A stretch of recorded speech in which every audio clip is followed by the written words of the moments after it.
Hello, I'm Nate DeLucio, and this is a business level strategy analysis on the McDonald's Corporation.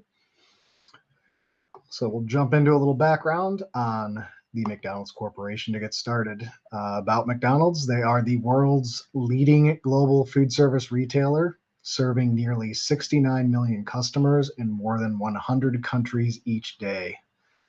So they are a significant player in the quick service food landscape. They're actually the largest in terms of overall market share. And how they got started was founded in 1940 by brothers Richard and Maurice McDonald when they opened a barbecue concept in San Bernardino, California. Later, that menu was limited to a more standardized menu and an assembly line production, which is what the restaurant group is known for, is that standardization and assembly line production format. Was really the cornerstone of the company's ability to scale and franchise, which was started when Ray Kroc acquired the rights to the brand and started established the McDonald's Corporation in 1955. Under Ray's leadership, the company grew quickly through franchising and became an iconic symbol in American culture, and then expanded internationally. So the product offerings of McDonald's are pretty straightforward. They do hamburgers, sandwiches, fries, snacks, and drinks. They also have a special breakfast menu that's offered limited hours during the day. They have a value menu, which they have reintroduced recently. And they have limited time offer features where they'll bring back different menu items seasonally. They also do unique features based on geographic region. Certain countries have very different menus than what's standard on a U.S. menu, and also have different features that can be offered in different parts of the country from time to time. The average check at a McDonald's is $11.40 in the United States. Some of the key competitors in this industry are, by volume, Wendy's, Burger King, Sonic, Jack in the Box, and Whataburger. You can see in terms of 2023 sales, McDonald's far and away leads the industry in terms of total market share. And from 2022 to 2023, they actually grew by 9%, with very limited growth in terms of new units being added. You'll see the only other player that competed with them in terms of a percentage would be Whataburger. But Whataburger did that primarily through adding new units, whereas McDonald's was able to increase same-store sales, which is pretty impressive performance, particularly given the fact that the percentage is a little bit smaller than Whataburger, but the total volume is much larger.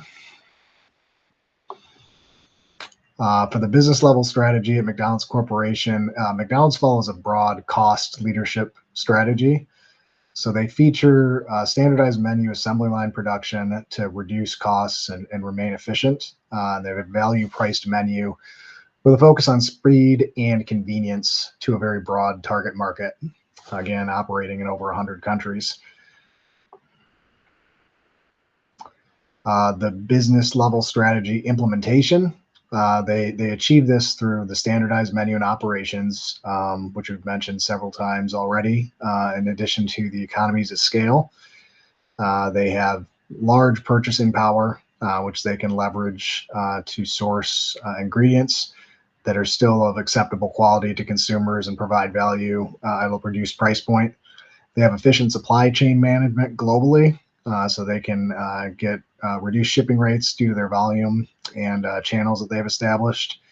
They do have a franchise model, which allows them to scale and add new units with low capital from corporate.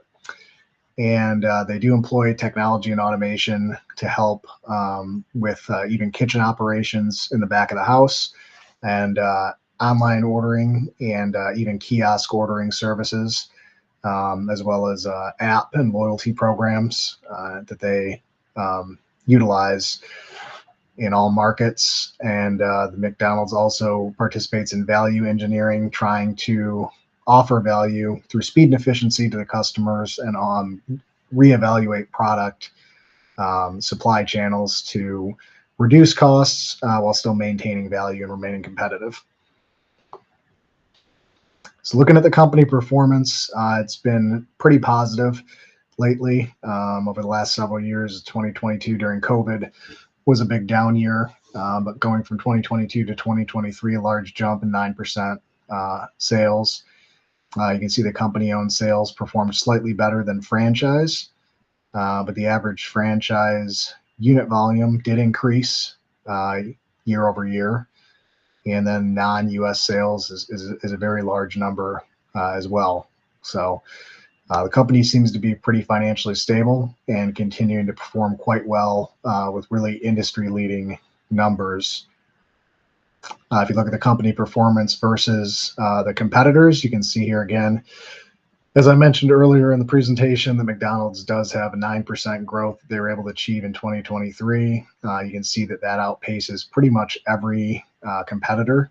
However, Whataburger had a little bit larger because their unit level sales were relatively flat, but they did add more locations relative to their current footprint. So that number does look a little higher. McDonald's is outpacing the average growth. And then here from investing.com, we can see the total revenues and revenue growth. 2020 again was a rough year, and there were some headwinds in 2022 as well. Big rebound in 2023 and last year as well, still up. Gross profit growth continues to improve. They're able to optimize and looks like find some efficiencies here in 2023 to perform a little bit better. Still up here again in 2024. So pretty consistent, positive performance coming out of the COVID pandemic. So overall, it looks like the business level strategy is working for McDonald's. They need to continue to focus on the value that they offer to consumers and changing consumer preferences as people become more health conscious. They'll have to continue to adapt to remain innovative and be an industry leader. But so far, everything looks like they have been figuring it out and adapting quite well. Recently launching a new value menu to start first quarter in 2025. The new value menu seems to be performing well, keeping them financially healthy. Thank you.